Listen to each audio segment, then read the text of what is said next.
Hey guys, നമ്മൾ ഇന്നൊരു evening ടൈമിൽ നമ്മളിതൊരു മാങ്ങ സലാഡ് ഉണ്ടാക്കാൻ പോവാണ്. ആദ്യമേ നമ്മൾ 2 മാങ്ങ പറിച്ച് പോവാണ്ട് അതിനുശേഷം നമ്മൾ നേരെ വീട്ടിലേക്ക് പോവാണ്.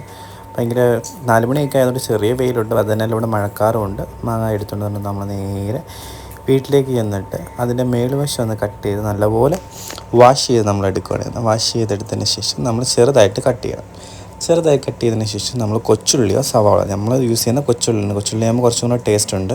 അതുപോലെ തന്നെ സവാള, നിങ്ങളുടെ നാട്ടിൽ കൊച്ചുള്ളിക്ക് സവാളയ്ക്ക് എങ്ങനെയാണോ പറയുന്നത്, അത് നമ്മൾ നല്ല ചെറുതായിട്ട് അരിഞ്ഞിട്ട് ഉപ്പ് ഇടുക. ഉപ്പ് ആവശ്യത്തിനുള്ള ഉപ്പ്, മാങ്ങയ്ക്ക് എത്രത്തോളം പുളിയുണ്ട് ഉപ്പിട്ടതിന് ശേഷം നമ്മൾ വേണ്ട വെളിച്ചെണ്ണയാണ് ഉപയോഗിക്കുന്നത്. വെളിച്ചെണ്ണയുടെ കൂടെ നമ്മൾ യൂസ് ചെയ്യുന്നത് വിനാഗിരി മീൻസ് അത് രണ്ടും കൂടെ ആകുമ്പോൾ തന്നെ ഒരു പ്രത്യേക ഒരു ടേസ്റ്റ് ആയിരിക്കും നമുക്ക് വരുന്നത്. വിനാഗിരി നമ്മൾ അത്യാവശ്യത്തിലേറെ ഒഴിക്കുക, നല്ല മിക്സ് ചെയ്ത് നല്ല ഇതാകുന്ന രീതി. എന്നിട്ട് നമ്മളത് ജസ്റ്റ് ഒന്ന് മിക്സ് ചെയ്ത് കൊടുക്കുക. വിനാഗിരിയും ഓയിലും ഉപ്പും കൂടെ നല്ല രീതിക്ക് മാങ്ങയിലും ഉള്ളിയിലും നല്ലപോലെ ഫിക്സ് ആകുക.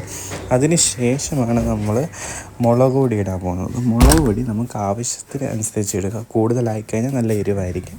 നമുക്ക് മാങ്ങ എത്രത്തോളം ക്വാണ്ടിറ്റിയിൽ എടുക്കുന്നോ അതിനനുസരിച്ച് നമ്മൾ മുളക് പൊടി എടുക്കുക. ജസ്റ്റ് നമ്മൾ കളറ് വരുന്ന രീതിയിൽ. എന്നിട്ട് അത് നമ്മൾ നല്ലപോലെ മിക്സ് ചെയ്ത് കൊടുക്കുക. നല്ലപോലെ മിക്സ് ചെയ്തൊരു ഈ താഴെ കിടക്കുന്ന വിനാഗിരും അതെല്ലാം കൂടെ മിക്സ് ചെയ്യുന്നുണ്ട് ഈ ഒരു പരുവത്തിൽ വരണം. എന്ന് വെച്ചാൽ കുറച്ച് കട്ടിയായിട്ടും കുറച്ച് ലൂസായിട്ടും ഉള്ള രീതിയിൽ വരണം, എല്ലാത്തിലും പുരട്ടി നിൽക്കുന്ന രീതിയിൽ. എന്നിട്ട് നമ്മൾ കഴിക്കുമ്പോൾ ഒരു സവാള ഉള്ളി മാങ്ങയും കൂടെ ചേർത്ത് കഴിച്ച് നോക്ക്, അടിപൊളി ഫീലായിരിക്കും. നിങ്ങളൊന്ന് മസ്റ്റായി ട്രൈ ഐറ്റമാണ്. നിങ്ങളൊന്ന് ട്രൈ ചെയ്ത് നോക്കുക. ചെനച്ച മാങ്ങയാണ് കുറച്ചും കൂടി ബെറ്റർ, പഴുത്ത മാങ്ങയെക്കാട്ടും കുറച്ച് ചെനച്ച മാങ്ങ. എന്നിട്ട് ഞാൻ നേരെ അത് എടുത്തുകൊണ്ട് എൻ്റെ ഫ്രണ്ട്സിൻ്റെ അടുക്കിലേക്ക് പറമ്പിലേക്ക് പോയി.